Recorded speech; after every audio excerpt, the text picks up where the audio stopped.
best bowlers in the world have converged on the Great Northwest, and they are live this evening from Skyway Park Bowl in Seattle, Washington for the finals of the $125,000 Columbia 300 Open. Hello, everybody. I'm Denny Schreiner, along with 14-time PBA champion Mike Durbin. We are here in Seattle, and Mike, once again, you find the resurgence of the left-handers on the telecast this week. You're absolutely right, Denny. We have the top 3 spots are occupied by left-handed bowlers this week. The last time that happened on the PBA Tour was in 1986 in Peoria, Illinois, in the True Value tournament, when we had Steve Cook, John Gant, and Hugh Miller as the top 3 seeds. However, interestingly enough, Denny, that tournament was won by a right-hander, Walter Ray Williams. Walter Ray Williams. Now let's assess the field for tonight's championship. Speaking of great right-handers, how about number 5, Mark Roth? Mark Roth, the man with the big, powerful bowling ball, won 32 PBA tournaments. However, it's been 2.5 years since he last won, so we're going to see tonight whether he can get that monkey off his back and win title number 33. And Mark will be tested by a very talented right-hander, Mike Jasnau. 2-time All-American from Wichita State, had the highest average on the television pair. He averaged a whopping 267 for 2 games on this pair. The most consistent player of the week was Scott Devers. He is slotted number 3. A young player, left-handed player from Centerville, Indiana, has a very unusual style. However, he was probably the most steady of all of our performers this week. Needs to win 3 games tonight to win his first PBA title. And the wily veteran, Bobby Jacks, in the number 2 spot. Last won his first tournament and his 3rd tournament 21 years ago. He won 3 titles in his first year on the tour. Hasn't won since. If he could win now, that would be a long drought ended. And for the first time in his career, Parker Bohn III is the top seed player. Some people on the PBA Tour think Parker is the best left-hander on the PBA Tour right now. We're going to find out what is in his heart tonight, whether he can come out and win 1 game tonight and win the Columbia Seattle Open. I was just going to say, Mike, bowling from the top seed spot for the first time in his career, you did that. How much pressure is that on a young player? I think it's a lot of pressure on a young player. However, I won my first PBA title bowling from the top spot in Tampa, Florida back in 1967. So this is 1987. Maybe Parker Bohn can win his first PBA title from the top spot tonight. Well, we've got a terrific field and the opening match just coming up in a moment or so. So stay tuned to ESPN for the PBA Summer Tour.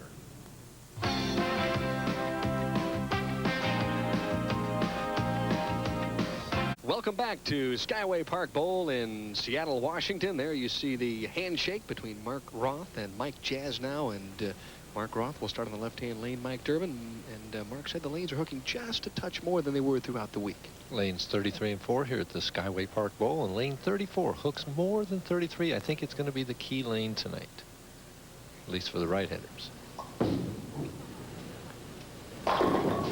Right out with a 10-pin, first shot. Interestingly enough, I chatted with Mark before the telecast this evening, Mike. He said, Denny, I'm going with the ball. I've had some hand problems. I'm very sore at this point. I'm going with the ball I know I can get out of, and I know I can hit the pocket with. Now, I may leave some 10 pins, but I'm going to take that chance. Well, he's going with a conservative approach, which is normally not Mark Roth's style. Do you think perhaps that's a reflection of age and experience, Mike Durbin? Well, it also might be a reflection not only of age and experience, but maybe he anticipates the scores being around the 2-0 to 210 area tonight, and figures that he can get that much and win some games. And your first look at 25-year-old Mike Jasnau, 2-time All-American at Wichita State. And that's how he averaged 267 on this pair. Interestingly enough, Dan, as he was warming up, I said, well, what was the secret that you bowled so well on this pair? And he said, well, I switched to a different ball last night that went straighter, and it just kind of held into the pocket. And I said, well, are you going to use that ball tonight? And he said, no, I'm not. And then he switched back again, and he's using that ball right now. He changed at the last part of the practice session. Shot games of 255 and 279 on the championship pair during match play competition. Looking for the double. Perfect. Oh, perfect, and it leaves a solid 9. What a bad break for Mike Jasnau. Just to give you an idea, he's seen that 9-pin before, Mike Durbin, during the 279 game. It was a solid 9-pin in the 7th that stopped him from the perfect game. And there we see he averaged 211 in 1987. He's 25 years old, just a youngster. Cross lane at the 9-pin. No trouble. Mike Jasnau's style right here. Watch his swing. 4 steps, and his swing kind of comes behind the hip. Now watch the follow through. right there behind the hip. The follow-through goes, kind of fought to get out of that ball a little bit, but right out toward the target. Roth hooking the ball a little bit more and gets the message. Is that the head pin, Mike, most of the time, the messenger pin? Definitely. Most of the time, that's the head pin that goes to the sideboard and comes across to get that 10 pin. Mark Roth with career earnings in excess of $1,225,000. And there you see his numbers for the week. And that's how Mark, through the years, has made all that money. He's had big average. 2.5 years since he last won for the double. He is very hungry, Mike, in talking to him before this show. And he said, Denny, you know, I have really bowled pretty good the last couple of years on television. Just haven't been able to get a break. Maybe tonight will be the night. Well, Jasnau bowling, almost a legend, Mark Roth. Has to be a little bit intimidating to him. Is that worth a couple of sticks here and there, do you think, Mike? Well, right away, it's worth a 4-7-10 right now. Is it right lane? Again, we talked about hooking more than the left lane and being the key lane tonight. It appeared as if Jasnau didn't rear at the line, but didn't quite stay down and threw the shot. Ball's a little bit left of target right away. Almost has to give this a shot. And doesn't. Goes for the fill. Now, why do you say that at this point, Mike? You don't expect Mark Roth to open or shoot a game under 200? No, I think Mark Roth's the type of player, and he just seems very aggressive tonight as we see Mike Jasnau's average for the week of 218 and a high game of 279 right on this very pair. It just appears Roth is very aggressive, and I don't know, just the type you don't want to get too far behind right away. Jasnau elects to re-rack on lane 33. There you see the scoreboard. Roth with a big double in the second and a third. Actually, Jasnau should have started with a double. Left a solid 9 in the second. If you can rectify that situation on lane 33. Oh boy, he's in big trouble now. The Greek Church, 4, 6, 7, 9, 10. He probably will shoot for the 3 on the right and hope that he can hit the 6-pin thin, that it will deflect off the 9, and he'll get a kick on the 4-7. Mike, well, we'll touch on something when we come back here in just a moment. I'm going to ask you how you can... Oh, my goodness. Got 4 out of the 5. How you can throw 2 great shots and then throw it through the nose a couple of times. But Mark Roth is feeling a little bit better. He leads by 35. We'll be back with more of match number 1 right after this message.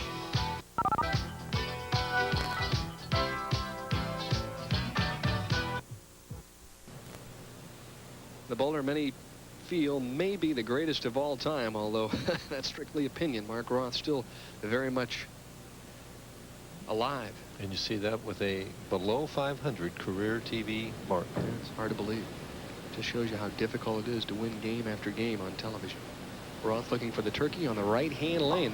Take a commanding 45-pin lead. He likes it, but once again, the solid 10, Mike Durbin. Keeps Jasnau in the match. Barely breathing, but he has a little life left in him. Well, it's early, though, Mike. It's only the 4th frame. But you just don't give a bowler like Roth 35-pin lead and expect it to... he's not going to lose the match. You're going to have to come back and beat him. That's a good point. He is a tremendous match play bowler.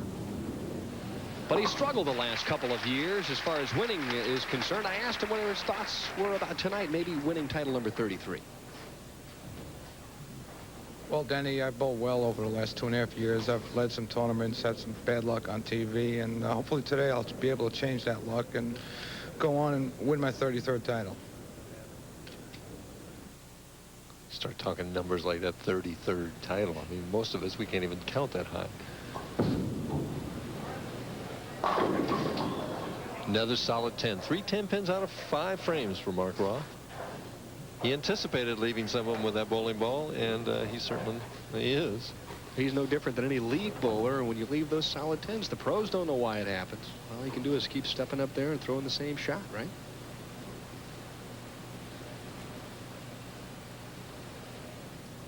Cross lane. At the 10-pin, no problem. Side view of the great Mark Roth, sometimes 6 at 1. 2, 3. Now he pushes it. There's 4, 5, 6. Look at the high backswing. I thought he had lowered it some, but it's still real high. And then the power coming through. And there is the adjustment for the high hit in the 3rd frame. And he leaves the washout, the 110 in the 5th frame. He's lost right now. Mike, let's go back to that point. Jasnau threw 2 excellent shots in the first 2 frames, and now it looks like he's moved to a completely different pair. Why? Well, bowling's such a mental game, and you get thoughts in your mind, and your opponent getting a double and you getting a bad break right away. It made him tighten up just a little bit as he goes for the spare and doesn't convert it. It's just so much of a mental game. You know, I asked him about bowling Mark Roth in his opening match here. You're actually bowling a legend in his own time, and this is what Mike had to say. Well, the strategy doesn't depend on my opponent. I'm just going to go out there and try to make good shots and bowl a good game and let the score, whatever happens, happens. Whatever happens, happens. You know who used to say that all the time? Mark Roth. Just go out and bowl your best, and that's all you can do. Jasnau completely lost on lanes 33 and 34, and that's a shame because, as Mike mentioned earlier, this young gentleman averaged better than 260 on this pair throughout the week. It's interesting. Boy, oh boy, pressure does amazing things to people, doesn't it? Well, another day does amazing things. You know, he's not the same person he was yesterday. We all change a little bit day to day, and the lanes are a little bit different, obviously. He's just not getting the same reaction, and his confidence is not as high. Yesterday, he wasn't bowling Mark Roth either. True. Roth leads by 44. Comfortable lead for the PBA Hall of Famer. Roth playing deeper inside than Jasnau is. Jasnau going more or less down the boards around the 6th or 7th board. Roth in around the 2nd arrow, bellying out to around the 6th or 7th board down the lane. And trying to bring it back. And boy, that's a lot of money. Hard cash, isn't it? A lot of people at this point wondering when Mark may surpass the all-time leading money winner, Earl Anthony. Around the 2-8, picked off the 2 and not the 8, so there is a glimmer of daylight for Mike Jasnau. Very slight glimmer. Neither bowler exactly tearing him up right here. Mark trailing, I think, Earl by around $38,000. If he would win here this evening, $18,000 on top, he would be, what, within $20,000. Wouldn't take him long to get that. No, but Earl is bowling every now and then. He can always add to it. Well, he can, of course, add to his earnings on the seniors tour as well. Another 10-pin. What's happening here is he's chosen to use a ball evidently with a little harder surface, a little higher friction, one that doesn't bite the lane as much, and the ball's just not driving through the pins and leaving these corner pins. The 10-pin left 4 of them now already in 7 frames. He's had a storied past as far as his hand is concerned. Before the telecast this evening, Mark put it out in front of Mike, and now he's got 8 different patches on that hand, preventative patches right at this point, and apparently he's still struggling a little bit. Delivery of Mark Roth. 7 steps. The backswing not as high that time. And the ball is going to deflect here, Dan. Watch the 6-pin, second from the right. Just didn't have the power to get that 10-pin out. The 10-pin stands, but Roth still leads by 31. Don't go away. Jasnau is still not out of the wood. I can remember a friend of mine was a pole vaulter in high school, and when they did 15 feet, that was outstanding. I guess you could call him a 2-story man, huh? Jasnau needs to find something in a hurry. And then all of a sudden, it's perfect. Boy, it's amazing what a commercial timeout will do. And there is his brother, Tim, who is offering support at this stage. And I think Tim liked that shot a whole lot better than the last couple. And we'd never know they were brothers, would we? Slight resemblance. Mike Jasnau trying to right himself a little bit and maybe put a little pressure back on Mark Roth. He has to strike here. He's still a possible 204, and Roth's going in at 195 pace right now. So when you can string strikes, it changes things. When you do that, it doesn't change anything. The ball appears to be hooking a little bit early, Mike. Throughout the week, it didn't seem to do that, but right now, if you set it a little short, it seems to go left almost immediately. Well, he put that one high, didn't he? I mean, he came up at the line, he jerked through with a follow-through. He wasn't smooth and fluid.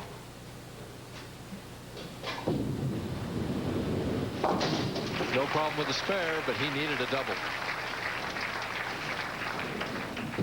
Looks good at the start. Good push away. comes up there. See that quick follow through? Didn't stay with it at all, Ben. I mean, he just was in a hurry trying to aim it and hoping it would wind up in the pocket. It was not well executed at all. Roth, though. Oh! The 10-pin barely falls. Well, Mark Roth showing a little emotion there as the 10-pin finally toppled. Nothing scowl worse. on his face right there at that 10-pin. Hey, I'd be scowling too if I was throwing it that good, leaving those doggone solid 10 pins. The bowler's nemesis on the right side. Of course, the left-handers have to contend with those solid 7s. Roth can just about lock it up with a double here. Ooh, the 3-6. Unlike Mark Roth, he has a chance to put his opponent away and did not do it. Right now, Jasnau can strike out for 184 and force Mark Roth to mark in the 10th frame. Mark with a match play record of 13 wins, 11 losses this week. Jasnau was 13-10-1. It was difficult to win matches this week for the most part. Parker Bohn didn't have too much trouble. Nope. You're the top seed, you usually don't go. So Roth converts. He leads by 31. And Mike Jasnau has his back against the wall.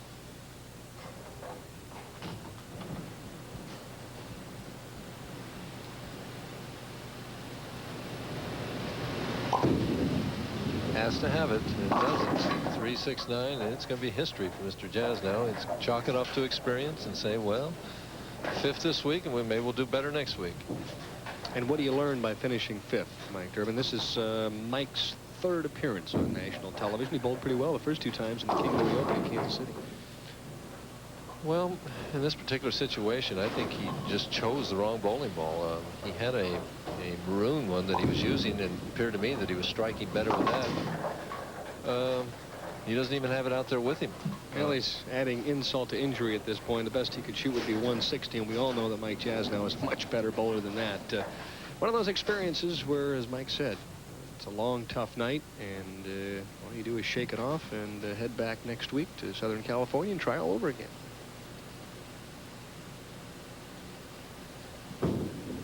Mike's TV record coming in was 2 wins and 2 losses, so he'll dip just below the 500 level. Much more speed on that shot, but that figure's right. You leave the 10-pin. Well, I was relaxed now. The worst thing can happen has already happened. Yeah. Boy, that's a gut-wrenching feeling when you're out there and all of your friends and relatives are watching on national television. You try the best that you possibly can. And you bowl 150. I've had it happen to me. So. What's the lowest game you ever shot on national television, Mike? I bowled 150, I forget, it was 156 or 7 against David Ozio for the title in Tucson. Oh, brother. 1985, I think it was. Bet you slept well that night. Yeah. You were sleepwalking during the title match. Started that match with a double, too. Oh, no. You didn't have to say that, Mike. Oh, well. Tough, tough, tough on a 3rd-year pro, Mike Jasnau.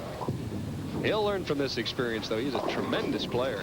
And he strikes on the final shot. Mike offering his congratulatory handshake to Mark Roth. 150 the score for Jasnau, and this will be one that he'll try and forget as soon as possible. Question is whether Roth's going to find the right combination to knock over the 10-pin. Finding the 1-3 pocket has not been the problem. But knocking that 10-pin out like that has been. Mark standing there with the, well, will it strike this time or not look on his face, and obviously he carried. He could shoot 205 if he throws 2 more strikes. At this point in time, Mike, do you think that Mark maybe should use another ball in the fill situation since he's already won, just to maybe take a couple of shots? Well, it would be a thought, but I don't think Mark Roth's going to do it. He's going to try and rev it up a little bit more, lift it a little harder, maybe have a little more loft, something like that, to find a way to knock that 10-pin over.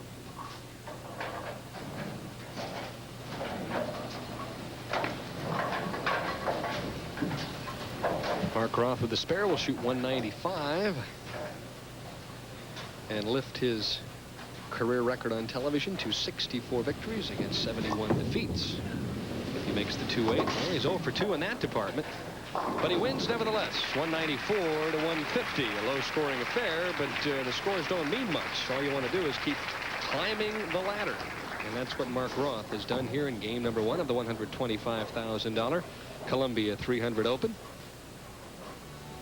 Only 1 double in that match in the 2nd and the 3rd. Well, you have 4 10-pins and 4 strikes. And there you see the Columbia 300 contingent. Ron Herman, the president of Columbia Industries on the left, his lovely wife. And then John Jowdy, a special guest on the Bowling News, which is coming up next.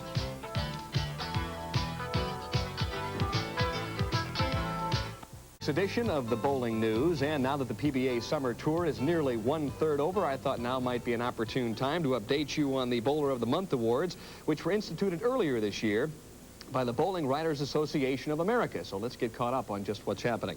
After bowling the first perfect game on national television in over a decade, Houston's Pete McCordick had to be the pick of the month in January. In February and March, Walter Ray Williams Jr. and Randy Peterson were cited for their consistent efforts. Pete Weber's triumph in the Firestone Tournament of Champions gained him the April honors, while Rick Steele-Smith's surprise victory in the ABC Masters topped all of the May performances. Speaking of Rick Steele-Smith, he was the #1 choice on the just-announced Collegiate Bowling All-America team, chosen by the National Collegiate Coaching Bowling Association. This year's first team represents every section of the United States, further proof of the widespread growth of collegiate bowling. And heading up the women's team is talented Jackie Sellers out of Penn State, the current Collegiate Bowler of the Year. San Jose State is well represented this year by both Kim Terrell and Maja Rode. They both were elevated to the upper echelon. Meanwhile, the Bluegrass State, which is normally noted for its basketball prowess, well, earlier this year they had a first-team selection. Morehead State's Sharon Owen grabbed a few headlines of her own. Bringing you up to date on the latest PBA regional action, Bruce Russell held the hot hand out here in the Great Northwest, capturing a PBA regional in front of the hometown fans. Meanwhile, Marconia finished atop the stack down south in the latest Southern Region event. And for the past 55 years, the nation's bowling proprietors have convened 1 week a year, and they will be convening and meeting this week in beautiful Hawaii. Among those being honored this year by the BPAA are past president Nick Mormando, former tournament director Sil Sabansky, and journalist Mort Luby Jr. As noted bowling writer John Archibald once said, he has helped so many PBA competitors to success that he has been called a genius in the sport. The man of who I speak is the incomparable cigar-toting Texan himself, John Jowdy. John, pretty lofty praise there from an outstanding bowling writer, but what is the secret to your success? 10% observation and 90% luck. Okay, now come on, be honest with me, really. You don't do as well as you have with the pros out here as far as instructing and helping them without knowing what you're doing. Well, when you have men of this talent, it's rather easy. You just keep an eye on what they're doing, and after 40 or 50 years in this game, you learn to look for certain things that they do wrong, and you try to correct them. I mean, the bowling fans had a chance to see there Mark Roth, Marshall Holman, some of the players that you have helped through the years. Let's take Mark specifically. He's on the telecast this evening. What have you done in the past to help him become a better player? Keeping his hand lower. He has a habit sometime of getting his hand too high on the release, and the ball goes offline. If he keeps his hand low and follows through with it low, he's a tough, tough man to beat. I know you're an advocate of the hand release. That's probably your specialty, wouldn't you say? Right. That's what I believe is the key to the game today, especially. Now, what about Marshall Holman? After he won the Firestone Tournament of Champions, he gave you a lot of credit for that victory. Well, it was just a couple of small things that he was doing wrong. He was sliding away from the shot, and he was coming off the side of the ball instead of under that he's accustomed to, and I showed him how to stay under it, and he accomplished a slide on his own. He's one of the greatest bowlers ever lived. Let me ask you this, John. Do you go out and offer advice, or do the pros, in essence, come up to you and say, listen, John, I'm having a problem, or is it a little of both? Well, the easiest way to get yourself hung is to just walk up to somebody and tell them that they're doing something wrong. No, you just, if they ask you, you try to notice what they're doing, and now you go from there. You never offer advice. Too many of those. Well, listen, do me a favor here before you leave Seattle. I've been chicken winging a lot of shots like Mike Durbin used to teach me, but maybe you can straighten me out on that. We'll be back with more of the bowling news right after these messages.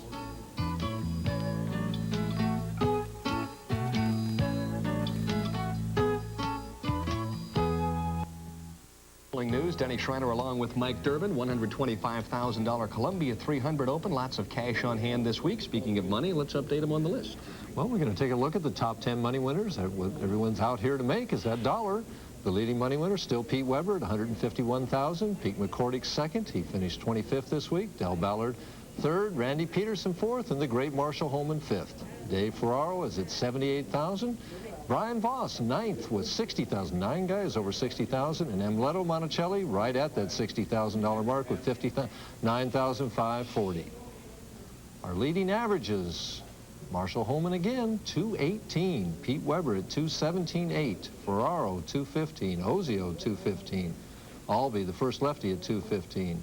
Right on down the line, and Brian Voss at 214.1. 10 guys averaging over 214. Denny, scores are high this summer and winter. Why do you sound so surprised? You used to average 220, 225 all the time, right? Just kidding, Mike. Now let's talk about the left-handers, a resurgence for the Southpaws. The last couple of weeks, they have really come to the top. Well, last week we had 9 in the top 24 and 2 in our top 5. This week we got 3 in the top 5. And I think the story this week, Dan, is that Parker Bohn III. He seems like a budding superstar, one that can really just blossom if he wins here tonight. Here's our stats for the week. All the bowlers averaged 203, right-handers 203.5, and the lefties a little bit better at 206. You needed 205 to make the money, 53rd place, and 211 to get into our top 24. Parker Bohn, again, 19-4-1, had the best match play record. Most consecutive 200s, though.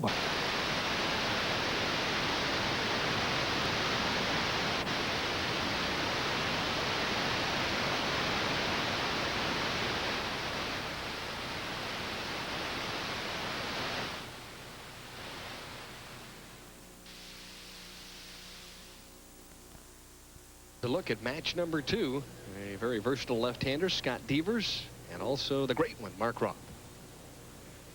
Had a few problems here and there, apparently, on the old satellite feed, but I think we've re-racked Mike Durbin, and we've got ourselves a good set of pins. And Thoroughbred Racing coming up on ESPN. And here we go, match number 2. Mark Roth once again starting on the left-hand lane in match number 2. Well, that's Scott Devers' choice, as he has a higher finishing position, so he gets to choose what lane he wants to finish in on, and all the players except for one chose to finish on the left lane, that one being Bobby Jacks. Roth, who did not throw a practice ball at all in between. He had some interesting strategies. He lives the 3, 6, 9, 10. Roth didn't throw any practice. He can go over to the adjacent lane and practice in between, but he didn't do that. And it appears that his first shot here was just a little bit soft with the speed, as he didn't get out of that thumb clean. The ball hooks way too soon. He's got a tough spare. Scott Devers, on the other hand, see the spare, doesn't make it. Gives Devers an open right away. Devers on the practice pair over here was not practicing at all. Didn't throw any shots until he gets 4 shots when he comes over here, and that's all he got. He's ready to go. So these guys don't believe in too much practice. 5 foot 11 inch, 145 pounds. Scott Devers, 25 years of age, out of Centerville, Indiana. Trips at 6 right away. That's the way Billy Hardwick used to do it on the right side. Devers, an interesting player, to say the least. You see 207.04 is 87 average, but he averaged better than 221 in this week's tournament. He was the top pin getter.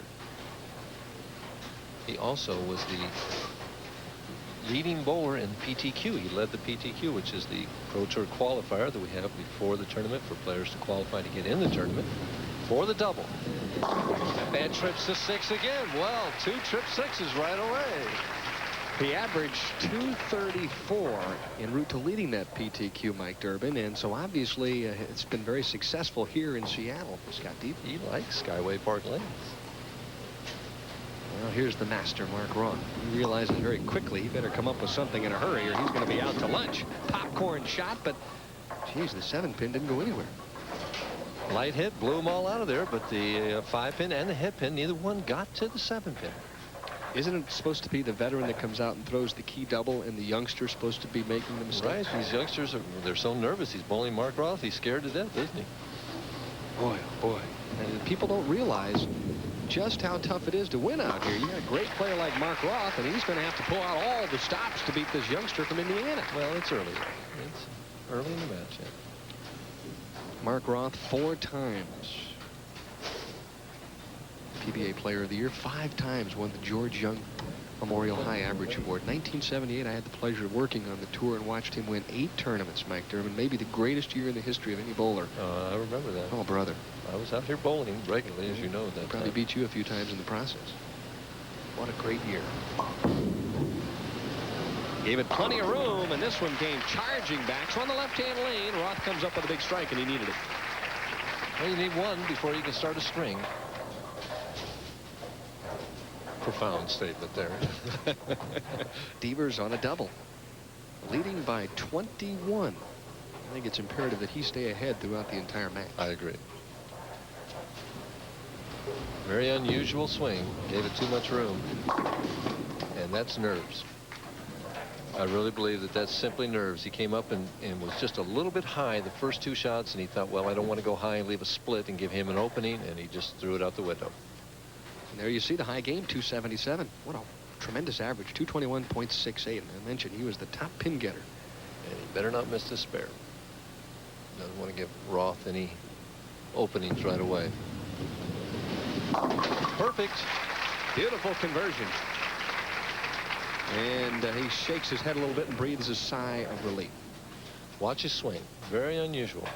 Comes back, bounces out away, and then back in. From now on, though, he's right in there. He goes right through it at the target. It's almost like the old figure 8 swing, isn't it? Almost. Made famous by Billy Whaley? Or no? With Whaley's, he just did it with his hand. He didn't do it with his swing. Leaves a 6 this time.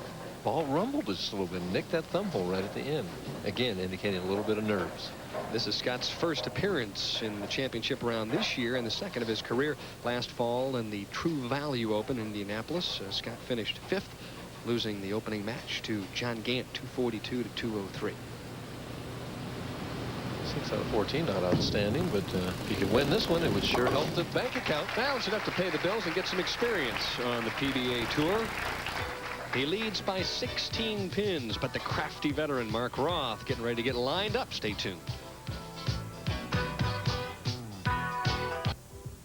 Bird's eye view of the 15-foot mark, the range where you try and line up. Mike, give us an idea where the players are lined up this week. Well, we're going to take a look at what Mark Roth is playing. He's playing around this second arrow, sending the ball out and trying to bring it back in this fashion. And Scott Devers is going more toward the first arrow, down the boards, and having it come in this way.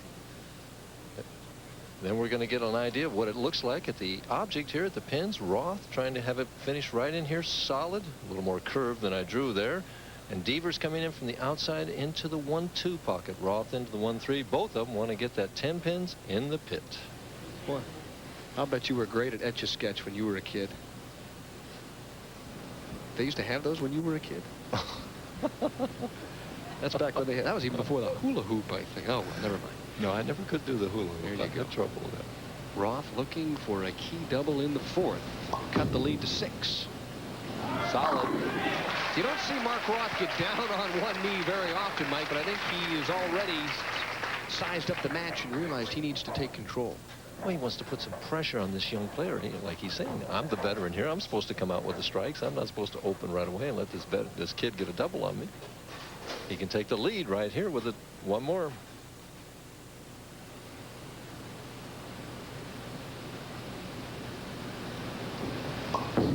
Take the lead. Tie. Baby split 310. Just a little lax on that speed again there. Just needs to give that ball room on both lanes. Watch him. 6 to 7 steps. Ball grabs too soon. No chance right here. Roth, a great spare and split shooter. Does not hook the ball at it and makes it. If he'd have thrown a hook at it, see, he would have missed it. Mark said that after his first full year on tour that he could strike with anybody out there. The only problem was making spares. He went home and learned how to shoot spares. He said, Denny, basically what I did was I really straightened things out, straightened the hook out, and just try and throw it hard right at the pins. And he said, ever since then, I think I've been a pretty fair spare shooter. Oh, it's been an outstanding spare shooter. Probably the best on the tour. Devers trying to answer the call. Oh, slaps that 6-pin silly on the right side. He's got that shot down. Well, he's done it 3 out of 4 times that he's hitting that same hit.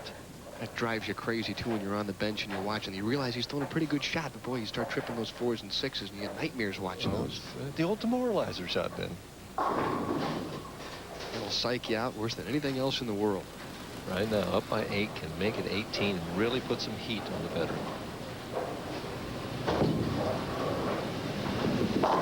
Oh, trying to trip it again. He figures, well, if it worked before, it'll work again, but it didn't. Boy, it's amazing when you look at Mark Roth, how high his backswing is. And then you look at Scott Devers, and it barely gets it to his waist. There's just so many ways to be competitive in this game. But what is interesting is a player like Devers with that short backswing, you expect him to be accurate because he doesn't have that big trajectory. But Roth is just as accurate even with a much higher backswing. And obviously with much more power, too. A lot more area. Mark Roth last year winning $84,000, and at this point at $39,000. There you see the co-proprietors here at Skyway Park Bowl. And of course, Ron, I think that Dave Pardee and his brother Rod. And the rest of the family, the Pardee contingent, all the kids on hand here. Roth with a dice-o-matic strike on the right-hand lane. And both players beginning to zero in just a little bit. Well, the momentum, as Roth asked for a re-rack, I think still rests with Roth right now. He just has an era about him that he just feels like he's going to win. It's just a matter of when he's going to do it in the match. He's going to take command. But he hasn't yet. He still trails by 8. And he re-racks on lane 33. The pride of Spring Lake Heights, New Jersey, decided he didn't like the rack. Trying for his second double of the match. Could lead by 2 if he strikes here. Again, and this time it's more difficult. The 3-9-10. This is one of my tips later on. He can't throw the ball straight at this particular split. He's going to have to hook it at this. And he's just getting an early reaction. This lane is supposed to be tighter, and it's fooling him right now. I think he even moved deeper, and it hooked quicker. And he is really throwing the ball hard, too, Mike. Plenty of acceleration. He's going to have to hook the ball at this spare. He can't make it throw it straight. Through the hook. And that's when you shoot it from the left like that, that's the result. So an open for Roth in the 7th frame could turn out to be pivotal. He leads, or I should say he trails right now by 15. There you see the leader.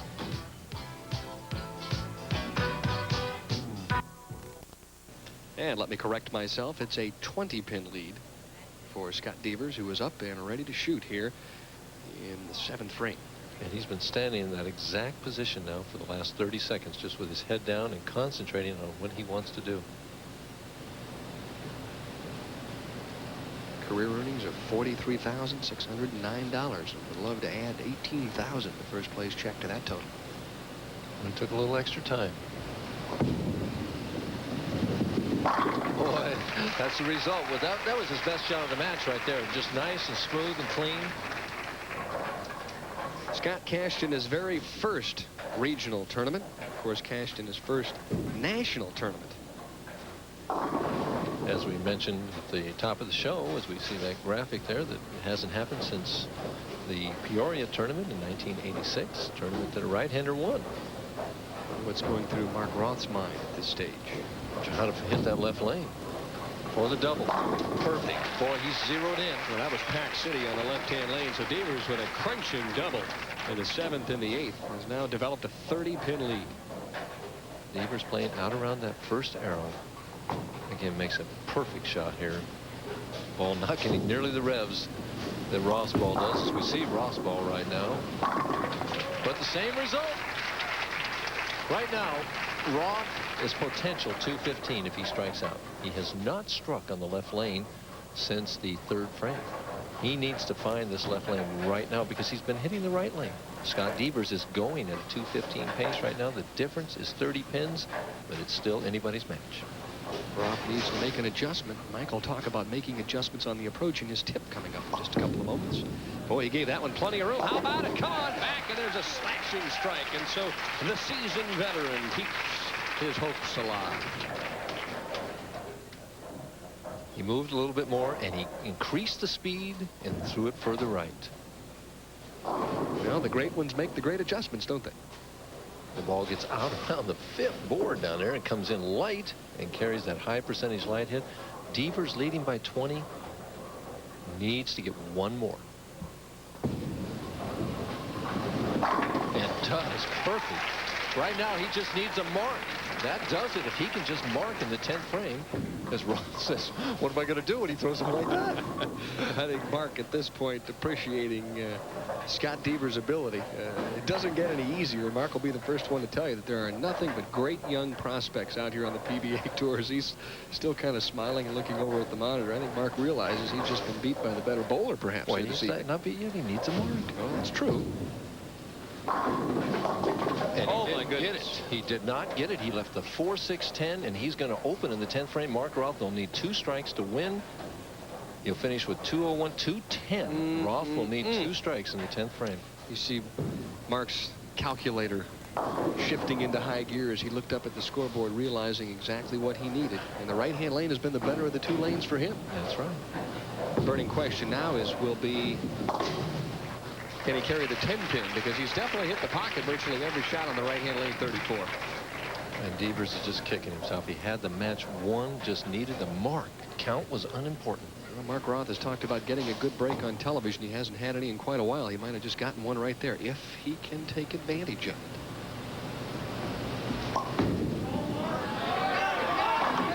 Yeah, he got it. I'll tell you what. He smells that victory. He really does. He knows that he's got a chance now to moving right off that ladder. So many times you watch the top pros in any sport, give them an opportunity, and they usually take advantage of it. Sure does. He asked for a re-rack here on lane 34. He didn't like the rack. He's just thinking about getting that 10 pin out because he's positive he's going to hit the pocket.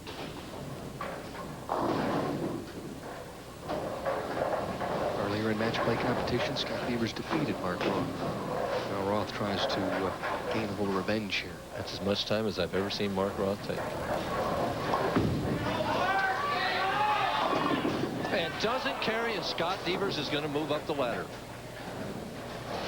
And there you see Scott Devers realizing all of a sudden that he got away with one. And you see the disgust and dismay on Mark Roth's face. Through an outstanding shot, gave it plenty of room. Just couldn't quite tickle the 7. So Roth will bow out in 4th place, win $5,500 as Scott Devers, just a youngster from Centerville, Indiana, wins 210 to 204, and he'll probably never forget the time he beat Mark Roth on television. Especially if he can go on and win 2 more games here. Boy, that was a tremendous match, but don't forget we've got plenty of bowling coming up. But in just a moment or so, Mike Durbin, his tip, will discuss making those slight adjustments on the approach. And there, of course, is the 3rd match, Scott Devers against another left-hander, the veteran Bobby Jacks.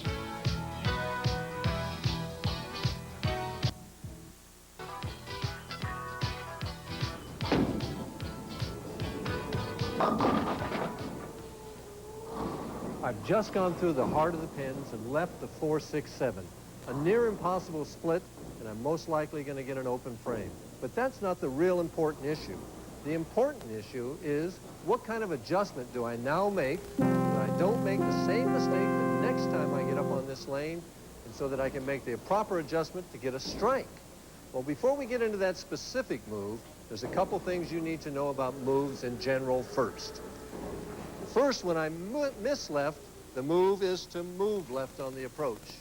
And when I miss right, the move is to move right on the approach. Those are the general moves.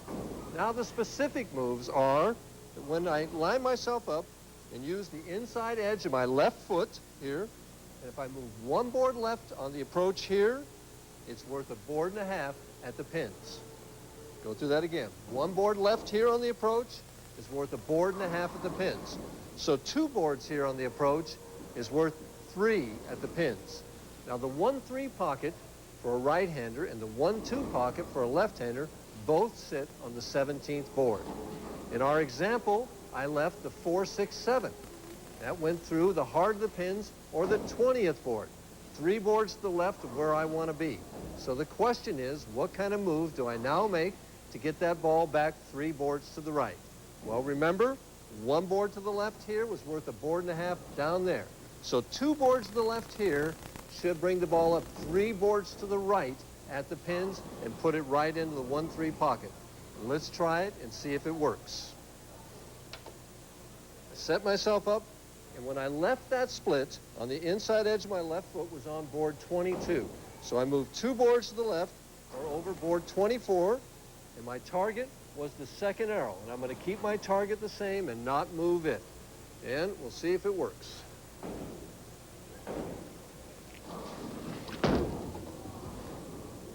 And there you have it. That was the proper adjustment. Remember, 1 board to the left on the approach back there is worth 1.5 boards at the pins, and the adjustment for going through the heart of the pins is 2 boards to the left and keep your strike target. We'll see you again next week.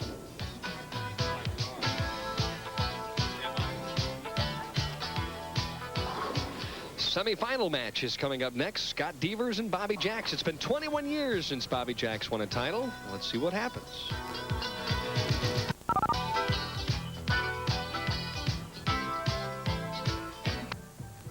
p.m. The PBA Summer Tour, the Southern California Open, Wednesday, July 1st, 9 p.m. Eastern Daylight Time. From Riverside, California, the defending champion, Mats Carlsen of Sweden. Should be an outstanding field, and we'll be looking forward to the finals next week. Let's get back to the action here tonight, though. Semi-final match, and interestingly enough, an unusual style for Bobby Jacks. Notice how he has his right hand underneath his left wrist. He does that to keep the wrist in the position that he wants. And then watch at the end of his approach as he gets to the last step, no slide. He's bowled that way throughout his entire career. It's not necessarily something that I recommend, but Bobby Jacks makes it work for him. Bobby Jacks and Scott Devers and Parker Bohn III from the top seed spot. So 3 left-handed players. They finished 1, 2, and 3, and we will have a new entrant into the Firestone Tournament of Champions, regardless of who wins here this evening. It's a big for both of these players. Bobby Jacks been out here grinding out a living and hangs in that ball, doesn't get out clean at all. Leaves the 1-3-6. He's been grinding out a living for a number of years now, and this victory could get him into the Firestone Tournament of Champions. Mean a lot to his career at age 40. From Hayward, California. His career earnings, $174,506. 23 years he's been a member. So he's bowled off and on for the better part of 2 decades. Started before I did. That's hard to believe. At the spare. It has it. And he's still bowling, Mike. And just never got his thumb out of this ball. He has no slide to begin with. Look at that look on his face, and then the thumb hangs.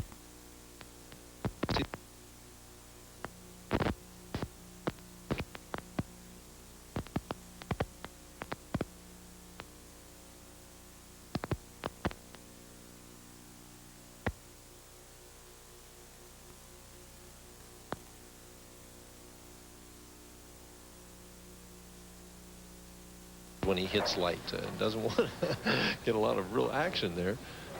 Well, he doesn't throw the kind of shot that generates a lot of area, though, does he, Mike? He's a very accurate player that needs to fit the ball in the pocket to throw strikes. Well, he has that short backswing. We remarked that leads to accuracy. And we apologize for some audio problems that we have been having from Seattle here this evening. And you see Bobby Jacks, Scott Devers. And of all the players on the telecast tonight, Bobby Jacks has chosen to finish on lane 34 on the right lane. Everybody else wanted to finish on the left lane. Here's Scott's earnings for 1987, just 11,000 or 43,000 career. Boy, 18,000 more and a trip to Firestone would pump new life into that, wouldn't it? Regardless of where he finishes at this point, he'll pick up his biggest PBA paycheck ever as he flushes the pocket on lane 33. He would win 7,000 if he would even lose this match. And so obviously he's not thinking about that, though. After you beat Mark Roth, you should be oozing with confidence. Then you take a look at the numbers for Bobby Jacks, age 40. Well, the nerve's still pretty good for 40 years of age. Hey, what do you think? That's old or something? Heck no.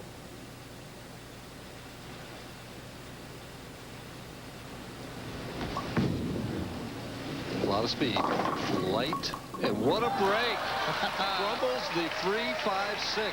Well, where's the whistle for the cave-in? There you see his wife, and she's saying, come on, Bobby, make it a little easier than that, would you please? Last night, the left-handers, as we see this week's average of 221 in his high game. Here's this unusual strike. Bobby, 5-step player with no slide over about the 6th or 7th board. He barely hits the head pin. The head pin does not hit the 3 pin. Goes to the wall, comes back, hits both the 5 and the 6, and the 6 falls into the 3. As I was about to say, though, the left-handed players last night were inspecting the racks down here, and they all agreed that they didn't necessarily like the rack on lane 33. Thought the 2 pin was a little in, leading to 7 pins on lane 33. We should point out that the players do get a chance to look at the racks, and then the PBA staff makes the adjustment. Bounce that one and leaves the 7 pin, just what he was thinking of. So that in essence, Mike, when they do come out for the telecast, the pins are as on spot as they can humanly possibly be, in essence, right? Every effort is made to get them on spot. Sure.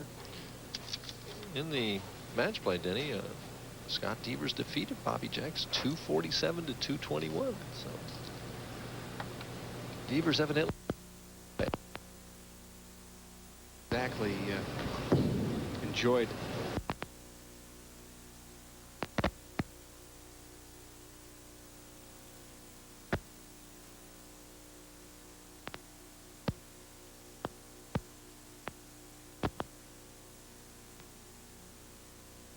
I don't think it.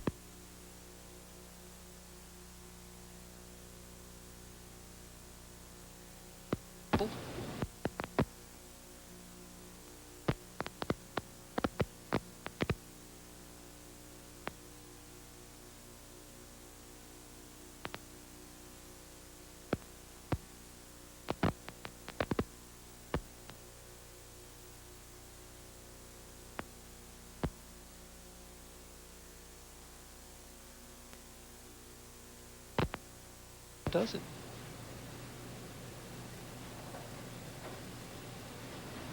Four steps. Oh, solid 7. Boy, he threw that one well. Shakes his head. And apparently we are still having some audio problems. We apologize for those, but what the heck? It's 3,000 miles from Seattle to Bristol, Connecticut. So we've lost a couple of words between here and there. But we're making every effort possible. Straighten things out as Scott Devers spares in the 4th, and he leads by 9 pins. Plenty of action left here in the semifinal match for the $125,000 Columbia 300 Open.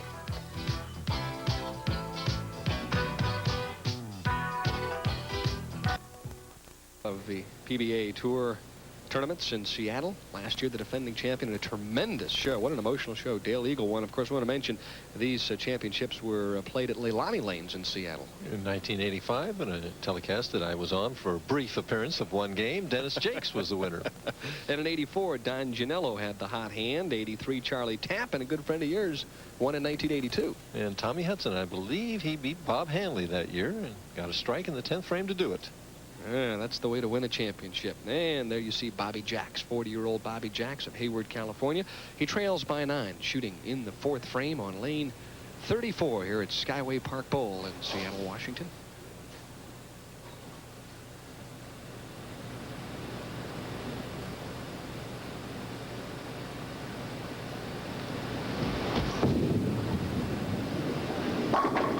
And Jack says, if you're going to blow him out light, so will I. An eye for an eye, and Bobby Jacks 14-8-2 in match play competition this week. And Scott Devers not even looking at his opponent. Head down, concentrating on what he wants to do, and kind of peeks up now. He looks at the rack and tries to see if pins are on spot on lane 34. It's amazing, those guys. They keep looking down, and they always sneak that quick peek once in a while just to find out what's happening. Jacks to take the lead for the first time in the match if he can double.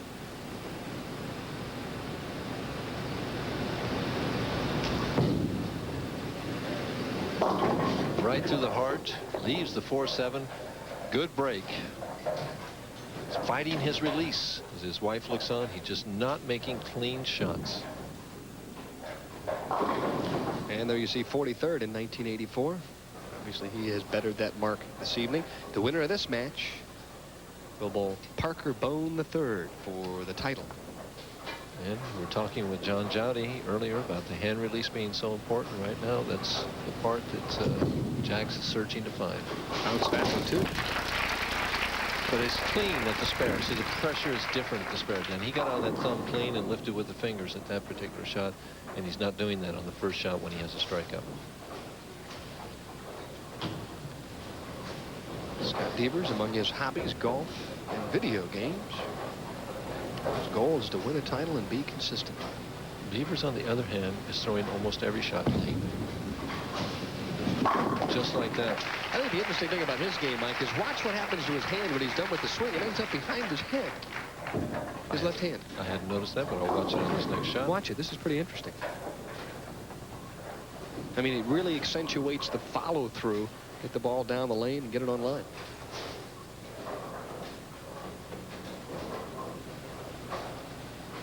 Puts that ball over to the left where it should be. Then just kind of walks away from it. And that's the result. It is interesting how his hand comes in almost like he's going to comb his hair back. Either that or pat himself on the back for such a great double. Watch his follow through here. Puts that ball out, controls it, bounces it out. Now brings it back straight from here. He's like anybody else. And the hand comes up and back, and he's going to scratch his back there. Almost reminiscent of Walter Ray Williams Jr. Yes. Only Walter does it with his left hand. That's right. Boy. Interesting analogy. 19 pins, and Jax better turn on the engine.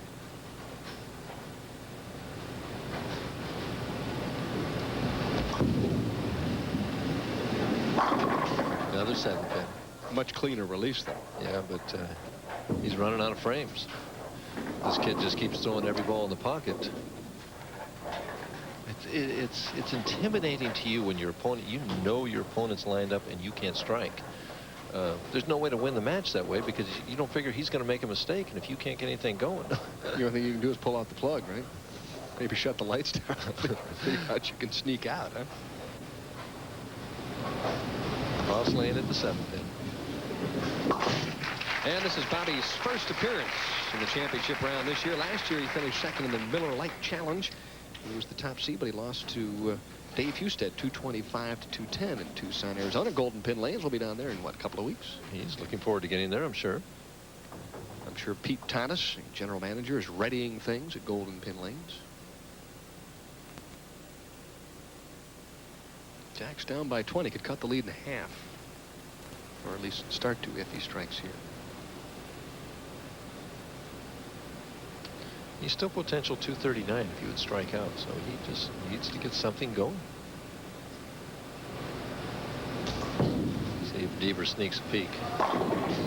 No, he can hear from the, now he sneaks the peek. He looked up. You can hear those 7 pins, can't you? Well, you can tell from the reaction of the crowd.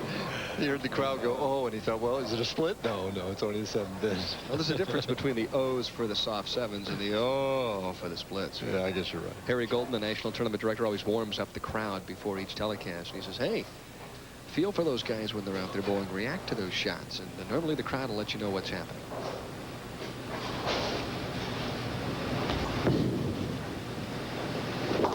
And Bobby Jax, the cross alley spare, trails by 21. And he's still trying to figure out the solution to strikes on lane 33 and 34.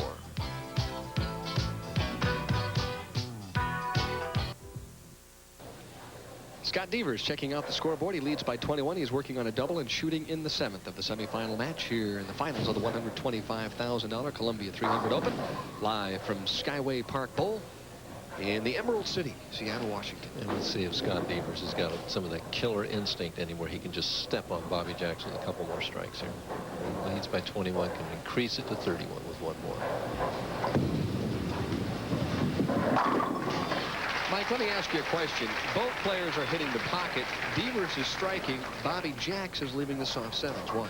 Well, in my opinion, the reason is because Jax has to belly the ball a little bit, has to send it away from the pocket. He hooks the ball slightly more than Devers, and it's just not making it back with enough power to knock out that 7. On the other hand, Devers is going more direct in his angle to the pocket, and the ball's just rolling up there flush right in the 1-2 pocket. Really squashy. And he does. Boy, up by 41. I tell you, that's a mark of a very good player inside. What is inside of his heart, because the tendency then is to play a little safe, and he didn't. He just went step on it, got him down, keep him there. Wow. Well, Jack's right now down by a bundle, 41 pins. Puts enormous pressure on your opponent like that. He knows he's got to strike out to have a prayer.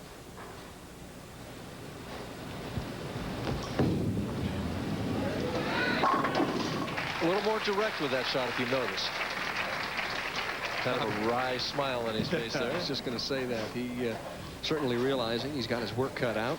But what about that, Mike? A little lick of the tongue on the towel, and he likes to keep that that sliding shoe a little bit cleaned off there because he plants, doesn't he? Yeah, as long as it doesn't affect the other player, there's no problem with it.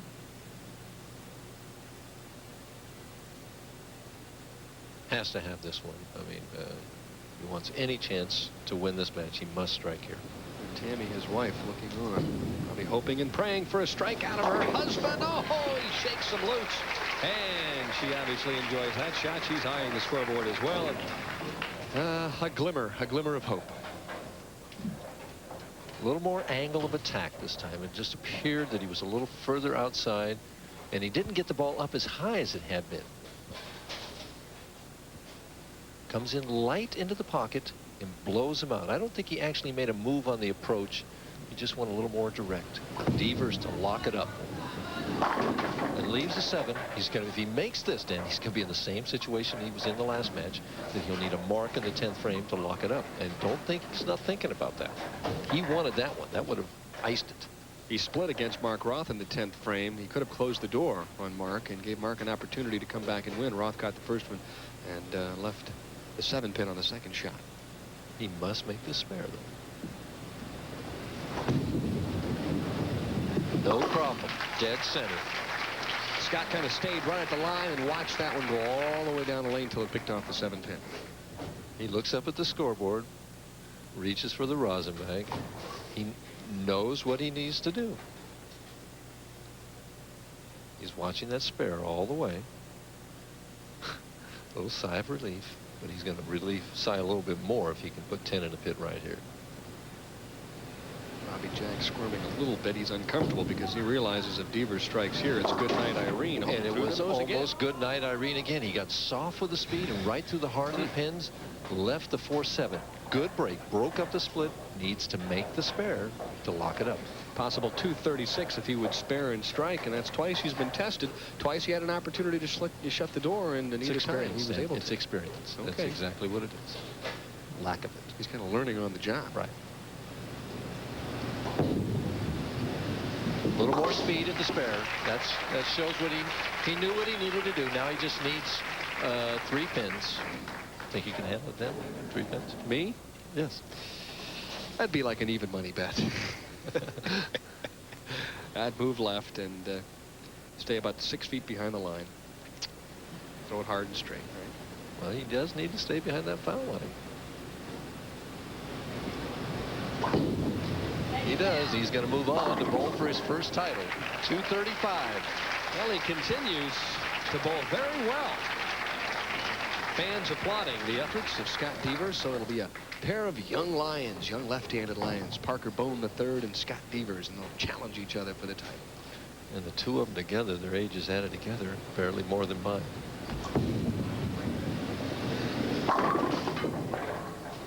Doesn't matter. He leaves the 6-10.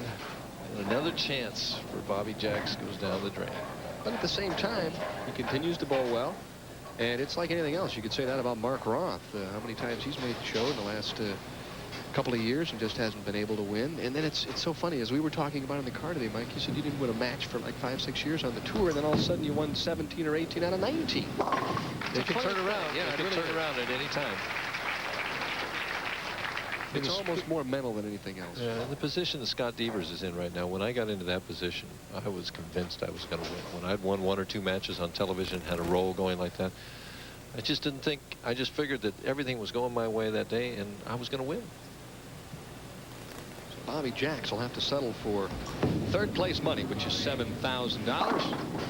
He crosses over, but it's all academic at this point. He finishes third, 235 to 205. Another victory for the 25-year-old left-hander from Centerville, Indiana, Scott Devers. And Scott, I think right now, feeling pretty good about his chances. However, he's going to run into a buzzsaw in just a couple of minutes in an outstanding young left-hander from New Jersey. And, of course, Parker Bohn III. There you see the scoreboard, a 30-pin victory. And that victory puts him in the title match. A couple of very talented young left-handers. And they'll be bowling for the title in just a moment or so. So fasten your seatbelt. It should be a good one. Bowl well in Las Vegas, just missed, and Rick Jones actually had a chance to make the show if he could have struck out in the 10th frame. Finished 7th for 3,600. Mark Baker, last week's champion. Palmer Fahlgren fell from 5th to 9th in that last game, and a new player, Dave Arnold, was 10th. And on down the list, one of the hotter players on the tour, Dave Ferraro, finishing 11th. The defending champion, Dale Eagle, at 13th. Walter Ray Williams Jr. number 14, and Chris Goddard at 15th. In 16th, the Vegas Open champion this year, Kent Wagner, Mats Carlson. Next week's champ, Norm Duke, in the finals again. And Joe Firpo won in Las Vegas. Good-looking young player, Mark McDowell, 20th. And there you see the final four: Mike Edwards, Randy Lightfoot, Hugh Miller, and Jim Brockbank out of Medford, Oregon. Getting ready now for the title match here in the $125,000 Columbia 300 Open. Mike, what's the deal here? These two guys act as if this is a walk in the park. I just find it amazing. In my 20 years of experience on the PBA Tour, when I was going to bowl a title match against somebody, I never talked to him. I never said boo to him at that particular time. It's nothing against anyone individually, but that was the guy I wanted to beat, and I wanted to beat him. I wanted to win that title, so I didn't talk to him before that match. Yeah, we'll see if they're friends when this is all over tonight. It is kind of interesting. Top seed, that's 23-year-old Parker Bohn III out of Freehold, New Jersey. Mike Durbin, I've talked to a number of professionals out on the tour this week, and they all say this kid's got the label. He is a tremendous player. It's just a question of when he's going to break out of the mold and start to win. Four-step player with a very nice free swing. We're going to take a look at it right now. It's seen from behind and the side. Pushes the ball and steps at the same time. It's into the swing and free right now. Look at the, comes back and nice and straight. A little open shoulder. Look at him fill that hole with a nice long side. Now watch the follow through. Straight up. I'll tell you what, he's a pretty good looking young player. He's accurate. He makes his spares, and he's not afraid. And for the first time ever in his career, he will bowl out of the top spot, and he'll bowl for his first PBA title and a trip to the Firestone Tournament of Champions. Whoever wins this match, they'll be scheduling some travel to head to Akron this coming April. And already we see that he's probably at a disadvantage, as the top seed has won only 7 of 20 tournaments this year. He's making Devers finish on the right lane. Scott Devers with victories over Mark Roth and Bobby Jacks would like to make it 3 in a row and capture the championship. A long way to go at this stage. And oops, did anybody get wet on that particular shot? I used to say that when my ball would do that and leave that solid 5. Amazing. Earlier this week in match play, Mats Carlson here left the sour apple. And Matt's the same. 5, 7, and 10. Yeah, Matt's the same. Thanks, Denny, for telling everybody that. But Mats picked up the 5, 7. And he looked at me and he said, Denny, if I had one more shot, I could make the spare. At the spare, should be no problem for the 5-pin. Boy, the crowd seems to really be into this title match. You can feel the electricity. 23 years of age. 5'10", 144 pounds. A slender left-hander with plenty of power. Oh, my! First shot right out of the gate, and that's about as flush as you can get, Mike Durbin. And the emotion float showing on Parker Bohn as he runs even the first shot out. And a little extra added incentive here, sitting with us in the booth. 32-time PBA champion Mark Roth is going to join us for the title game, give us his observations of that championship pair, even though he shoots from the right side and these two young lefties are playing from the other angle. On the crossover, a lot of speed. He's really throwing with a lot of speed today. Mark, let me ask you a question real quick. I know that you bowl out of the Eastern region, so does Parker Bohn III. Your thoughts about his play? Parker's a very good young bowler. He's learned a lot over the last 3-4 years, and he was telling me today lane 33 was hooking more than 34, and for the right side it was complete opposite, which is normal for us. So he spares up in the second, and I guess you got to feel a little more comfortable, Mike Durbin. You get through the first couple of shots. Now you ease up a little bit and relax, but he's facing a player that's really hot at this point. Well, Scott was given second life by Mark not striking out in the 10th frame on a shot that looked like a pretty high percentage hit for Mark. Averaging 222 for his first 2 games. Just like that. He says, well, I left the 5-pin first time, but this time I'll put some fingers in it. Took care of things in the second frame. And Mark, it's kind of amazing when you figure how many years you've been out here, and then you look out at a couple of youngsters, and you have to remember back in 1972 when you made your first telecast. Yes, I do, Danny. I was very nervous first night, and getting on the show, and bowled Don Johnson, and he was bowled the previous year, and it was nerve-wracking. Ooh, leaves the 6-pin. It's funny how your first anything ever in life you always remember probably more graphically than anything else, perhaps your last performance too, but that first one always sticks in your mind. And of course you lost that match, didn't you? Lost by 23 pins. Yeah, but you've won a few since then. A couple. Oh geez, a couple. Devers trying to convert the cross alley spare.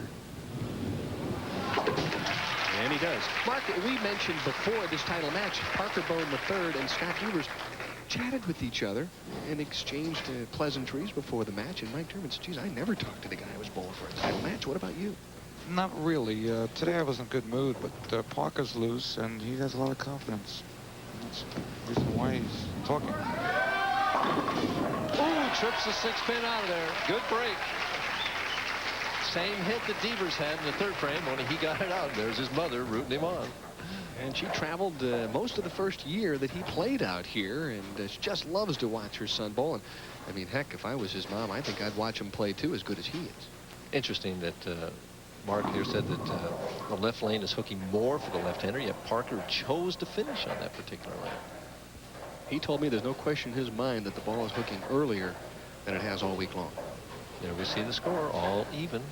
Bowlers just striking in alternate frames. High. 2-4-8. Tough spare. And there you see him shake his head a little bit, and the 1-pin spares are tough enough. 3-pin spares are a real adventure. It looks like what he's trying to do is make the adjustment on that left lane with speed and make sure that he keeps the speed, but he's going to have to make a move or something, a couple of a board or two with his feet to get that ball into the 1-2 pocket. At the spare. And not the way he planned it, but he got it done. Yeah, but it all looks the same on the scoreboard, and we're even Steven at this point in the early stages of the title match. Stay tuned. This one should be a dandy.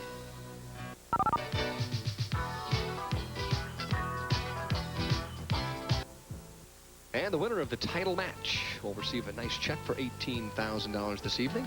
Second place not too bad at $9,500. Bobby Jacks took home $7,000, and Mark Roth, sitting right beside us, at least made $5,500.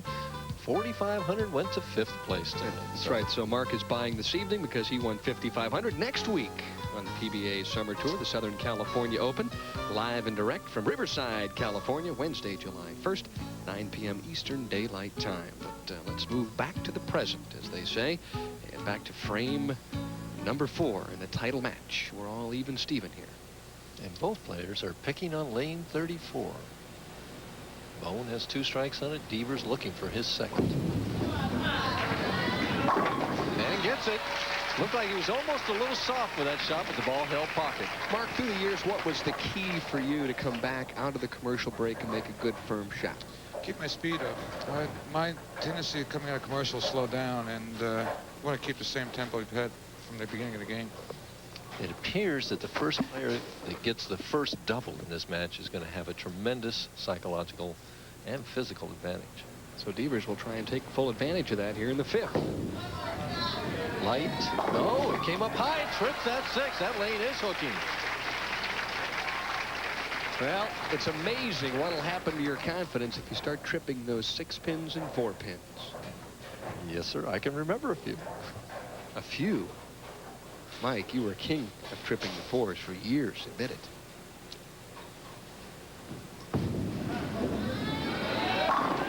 Bohn is just wired. Interesting. He picked the finish on the other lane. Was that a mistake on his part, Mark, do you think? I think he wanted to finish first and put the pressure on Scott, but it looks like right now it's not working to his liking. Unless he makes an adjustment here on lane 33, he has struggled on the left-hand lane. Wonder if he had a chance to watch Mike Durbin's tip.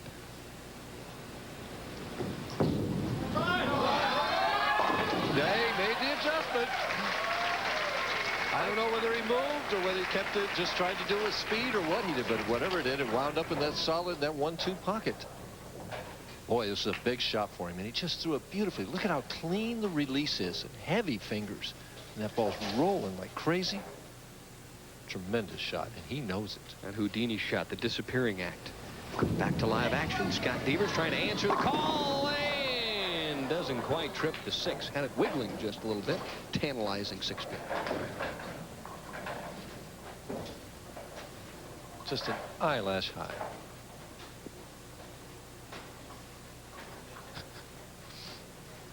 I know you thought I was going. Thought you were going to say freckle, didn't you? That's why you said eyelash. That's fine.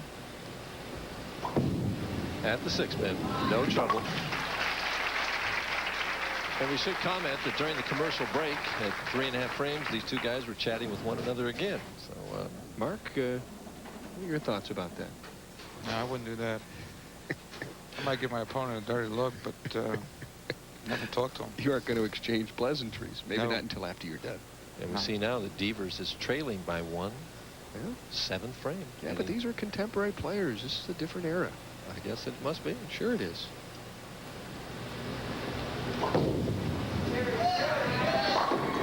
Boy, he's just thrown every ball in the pocket. Well, he sets up an opportunity for a double, but meanwhile, back at the ranch here in the 7th frame on the right-hand lane, Parker Bohn III could take an 11-pin lead with a strike here. Seems to be the crowd favorite. Bohn seems to be the crowd favorite here. A little extra time.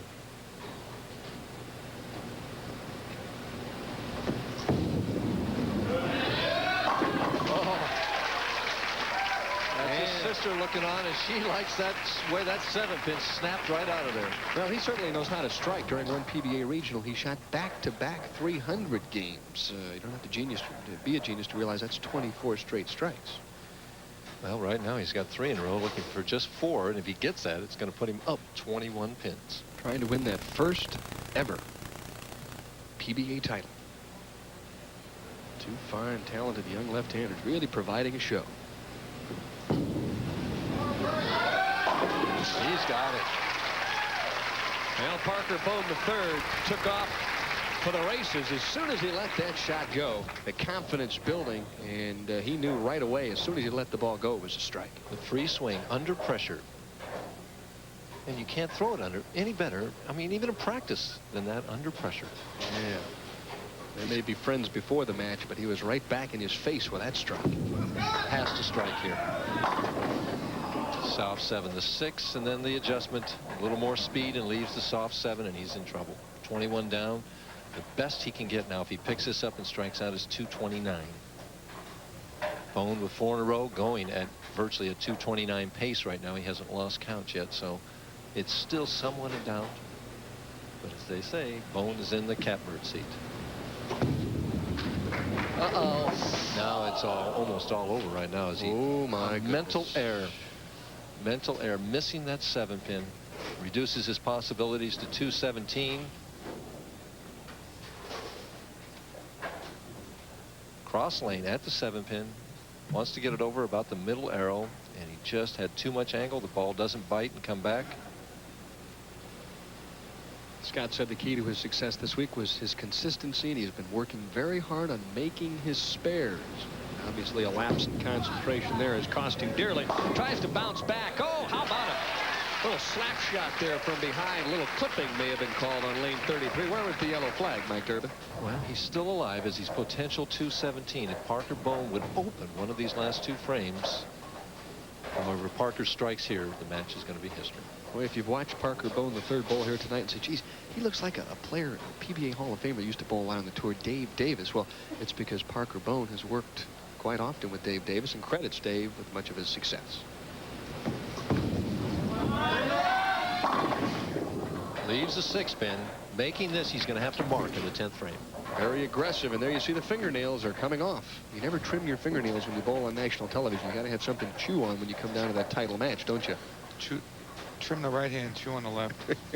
Or opposite if you're left-handed.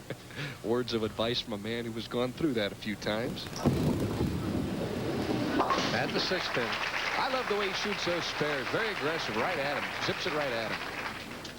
The most important frame of his young PBA career is coming up right now. Mark, do you remember what went through your mind when you won your first PBA title? I just want to throw some strikes that day. Well, he shot 299 when he won his first PBA title. Couldn't even shoot 300. Nice goals. What can I say? First win, first 300. I'll take it. And many more. For the win. Ooh, needs to make the 7-pin. Wow. Boy, he threw it pretty, though, didn't he? Even Christmas. That's really the key to a great player, though, or potential, isn't it? When you need to strike to throw it that well. Well, what happens if, yes, it is, but in the match right now, if he misses this, Devers could strike out for a tie. So he must make this spare. Very little time. Hard. He's got it. That's it. He's the winner. He's won his first title. And there's the handshake between friends. They started friends, they end as friends. But Parker Bohn III captures the $125,000 Columbia 300 Open, and this is a night he'll never forget. So it was a different ball on the fill ball. One that didn't hook as much, obviously. Didn't make a whole lot of difference, though, because he shoots a beautiful 224 game, and the best Scott Devers can do is 217.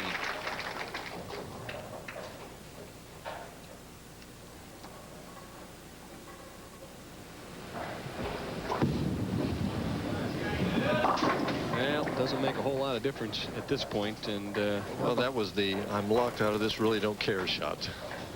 I know both of you gentlemen have been in that position where you bowled for titles, feel like you bowled pretty well, and you just didn't come up with enough. Many times. Well, Devers leaving the 6-pin in the 6th frame, 7-pin in the 8th frame. Killed him. If he'd have made that, though, he'd have still had a chance coming into this frame. And of course, that 7-pin. Missing the 7-pin really just took all the wind out of his sails. In a title match, you just can't afford to make mistakes like that. Well, I can remember back in 1983, I missed a 10-pin against Charlie Tappan, boy, in a tight match. And when you do that, your opponent just says, adios. Out here, the competition is so fierce. Most games are won and lost in the 10th frame. You open the door, and they'll walk right through it. Al Devers, with an outstanding performance, will take home a check worth $9,500. But there you see the winner of the $125,000 Columbia 300 Open, 23-year-old Parker Bohn III. And he relishes this moment, and it'll be shared with his family. As you can see the hand still shaking just a little bit. There is the title board, 224 to 195, and he really bowled brilliantly here this evening. Well, I think the people at home can get an idea why we say that he's got future star written all over him, and he's just waiting to burst out. And we'll get a chance to chat with the champion right after this.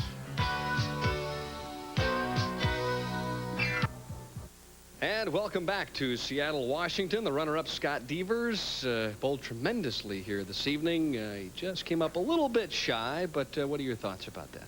Well, it boils down to the 7-pin miss late in the game. I just got a little tentative and threw a bad shot. So. I have to ask you this question. You and Parker Bohn III chatted before the title match, exchanged pleasantries. It was almost like it was just a Sunday afternoon match. You were bowling for a title out there. Yeah, but we're good friends, and we just wanted the best person to win. And apparently the best person won. Come on in, champion, Parker Bohn III. I guess that pretty much says it all. Sportsmanship, two fine young professionals. And Parker, your thoughts about winning your first career PBA title and having to defeat a friend in the process? It was tough. He bowled a good game. The breaks could have went either way. You know, I'm just fortunate enough to be here now. I'm glad for both of us. You had a chance earlier on in the winter to perhaps come up a winner. Did you learn anything from that match? Did you carry anything over towards the title match this evening? You bowled superbly. Just tried to relax, make good shots. You know, when I bowled in the winter, the title match, I was probably a little nervous and didn't make quite as crisp a shot as I would have liked to. And after those 2 shots on the left lane, I made a move and tried to make a good shot, and it worked. Boy, you sure threw a great shot. And here we'll see it. This is the one that pretty much, as Billy Whaley used to say, was daddy lockups. And it doesn't get much better than this. A heavy roll, as Mike Durbin described, with the fingers, clean release, and this is as flush as you can get. At that point in time, you pretty much had it figured you'd won your title. Yes, I did. Once I got up, when Scott missed the spare, I was just saying to myself, try to make 2 real good shots in the 9th and 10th, and hopefully if they strike, fine. If they don't, just make the spare and come out of here a winner. Well, I know you'll never forget this evening. Ron Herman, the president of Columbia Industries, now has a beautiful trophy and a nice check, I'm sure, to present in a couple of moments. Ron? I just want to thank you very much for permitting Columbia 300 to participate in this wonderful tournament. It's always a pleasure to work with the PBA staff, the PBA bowlers, and we especially want to congratulate the winner tonight. Present this beautiful trophy to Parker. Thank you. Very much. Well said. If I could, definitely, without a doubt, thank Mr. Ron Herman, president of Columbia Industries, for sponsoring this tournament. I hope he comes back again next year. Both of the proprietors here, Rod and Dave, they did a fine job, and all the scorekeepers, and especially you fans. We can't be here without all of yous. So thank you, everyone. Boy, it's amazing. This is his first title, and he just reeled everything off. I have a feeling he may win a few more in his career. And why don't we have one of the co-proprietors step in and give him a lovely check worth $18,000. Parker, on behalf of Columbia 300, Skyway Park Bowl, and the Pardee family, would like to present for your fine first place finish, $18,000. Nice bowling, Parker. Thank you very much. Oh man, this is great.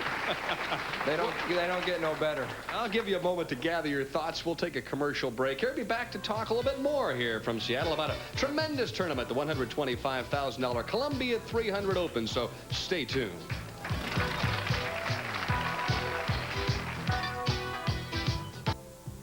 If you like tonight's tournament, just look what's coming up next week. The Southern California Open, live from Riverside, California. Then one of my favorite stops down in Tucson, the $140,000 Miller Lite Challenge. And then upcoming right after that, we'll be heading down Austin Way to the capital of the Lone Star State.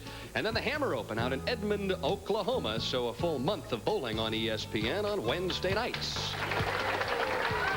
But now we're live. We're back in Seattle. We're talking to Parker Bohn III, the winner of the $125,000 Columbia 300 Open. Mike Durbin, any questions for our brand new spanking champion? Well, the question I have, in the second frame, you crossed over. In the fourth frame, you went high on lane 33. And then from then on out, you were solid in the 1-2 pocket. What kind of adjustment did you make? Just moved in a little bit deeper with my feet and rolled my hand a little further to stop the ball from hooking early. Well, whatever you did, it sure worked. I understand also we had John Jowdy on our Bowling News earlier, and he's helped a lot of pros out here. I understand that you have a word of thanks for him. You better believe it. I owe a lot to that gentleman sitting right over there. If it wasn't for him, I don't know that I'd be here right now.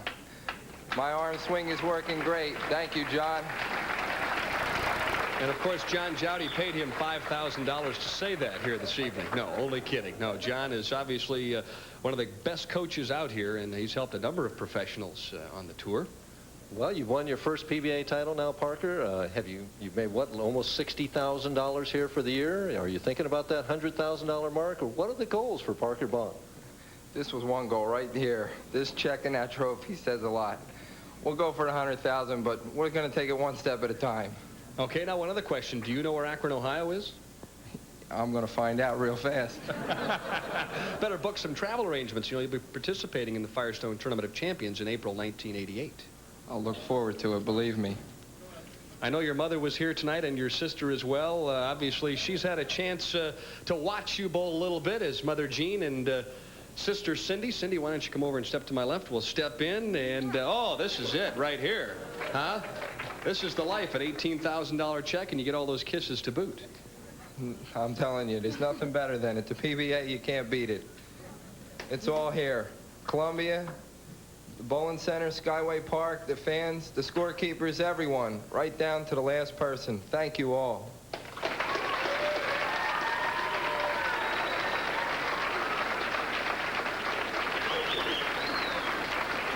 Now, the burning question.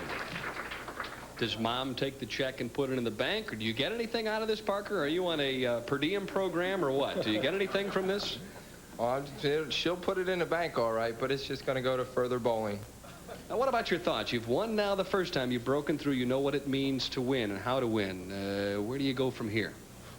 Hopefully next week. I mean, I'm going. I'll be there. You know, if things come out fortunate enough my way, if I bowl real good and make good shots, I might be sitting in the same position I am now. You never know. Did you have any premonitions throughout the week that this could be the week that you'd win your first title? I did, but, you know, you never know until the last ball's thrown.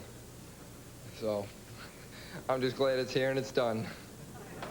It's a whole lot easier when you finally get a chance to stand in that winner's circle. Mike, what did you think about the first time that you won?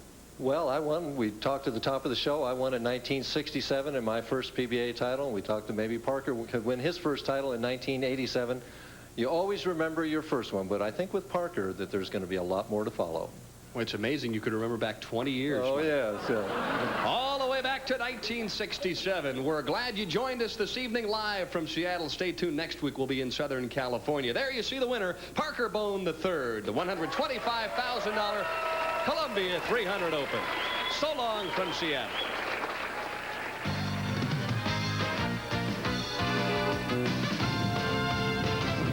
Next week on ESPN, it's the Southern California Open, live from Town Square Lanes in Riverside, California, 9 p.m. Eastern Time on ESPN.